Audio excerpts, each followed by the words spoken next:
Iran ও ইসরায়েলের যুদ্ধ কি কিয়ামতের ইঙ্গিত? ইসলামিক দৃষ্টিকোণ ও বর্তমান বাস্তবতা কি বলছে? আসসালামু আলাইকুম ওয়া রাহমাতুল্লাহ। আপনারা দেখছেন আপনাদের চ্যানেল মাওয়া ইসলামিক রিলিফ। সত্য ইসলামের কথা বলার একটি সুন্দর এবং একটি মহিমান্বিত ভিডিও নিয়ে আজকে আমরা আপনাদের সামনে হাজির হয়েছি। আজকের ভিডিওটি একটি গুরুত্বপূর্ণ প্রশ্ন নিয়ে। ইরান ও ইসরায়েলের চলমান যুদ্ধ কি কিয়ামতের নির্দেশনা?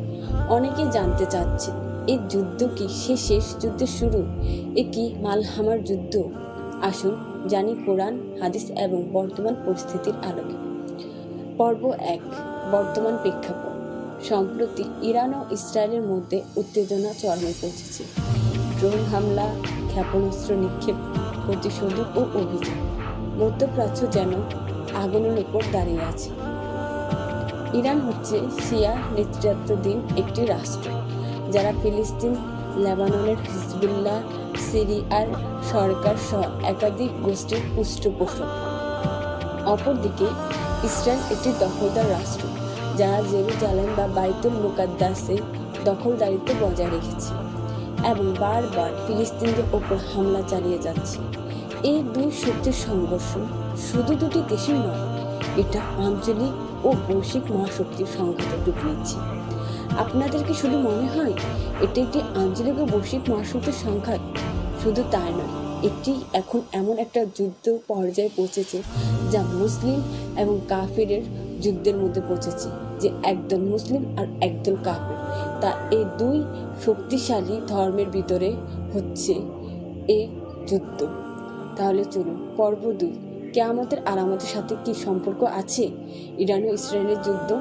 প্রশ্ন হলো, এই সংঘাত কি কিয়ামতের কোনো নির্দেশন? রাসূল সাল্লাল্লাহু আলাইহি ওয়াসাল্লাম বলেছেন, তোমরা যদি বাইতুল মুকাদ্দাসের যুদ্ধ দেখো তবে বুঝে নিও কিয়ামত কাছাকাছি। মুআজ ইবনু জাবাল রাদিয়াল্লাহু হাকিম শরীফ থেকে এই হাদিসটি বর্ণিত। কিয়ামতের বড় বড় নির্দেশনের মধ্যে অন্যতম হচ্ছে যে, 1, মালহামাতুল কুবরা, অর্থ দ্য গ্রেট ওয়ার। এক ভয়াবহ বিশ্বযুদ্ধ হবে মুসলিম ও অমুসলিমদের মধ্যে। অনেকে মনে করেন এটি তৃতীয় বিশ্বযুদ্ধের ইঙ্গিত। নাম্বার 2, বাইতুল মুকাদ্দাসের পূর্ণ দখলের চেষ্টা। ইসরায়েল একাধিকভাবে বা একাধিকবার আল আকসা মসজিদে আক্রমণ করেছে। ইহুদিরা বিশ্বাস করে তারা তৃতীয় মন্দির, থার্ড টেম্পল বানাবে। ইসলামের দৃষ্টিকোণ থেকে এটি বড় ফিতনা। নাম্বার 3, দাজ্জালের আবির্ভাবের পূর্ববর্তী অস্থিরতা। দাজ্জালের আগমনের আগে পৃথিবী হবে অশান্ত, যুদ্ধবিধ্বস্ত, খাদ্য ও নিরাপত্তাহীন। বর্তমান যেসব লক্ষণ দেখা যাচ্ছে মুসলিমদের মধ্যে, তা হচ্ছে যে মুসলিমদের মধ্যে বিভেদ, ইয়াজুজ মাজুজের বিষয়ে গুজব, ইসরায়েল আরব সম্পর্ক স্বাভাবিক করার চুক্তি, বাইতুল মুকাদ্দাসকে ইহুদি রাষ্ট্রের রাজধানী ঘোষণা। সব মিলিয়ে স্পষ্ট হয় আমরা একটি ভয়াবহ ভবিষ্যতের দিকে এগিয়ে যাচ্ছি, যার বহু নির্দেশন পূর্বে নবী সাল্লাল্লাহু আলাইহি সাল্লাম আমাদেরকে বলে গেছেন।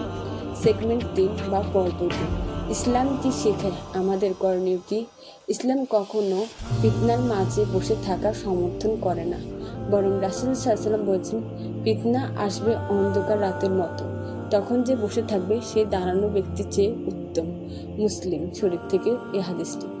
আমাদের করণীয় ইসলাম জ্ঞান অর্জন করা, কিয়ামতের নির্দেশন সম্পর্কে বেশি থেকে বেশি জানা ও এগুলো মানে চলা। নাম্বার 3, নামাজ, রোজা, যাকাতের প্রতি যত্নবান হওয়া।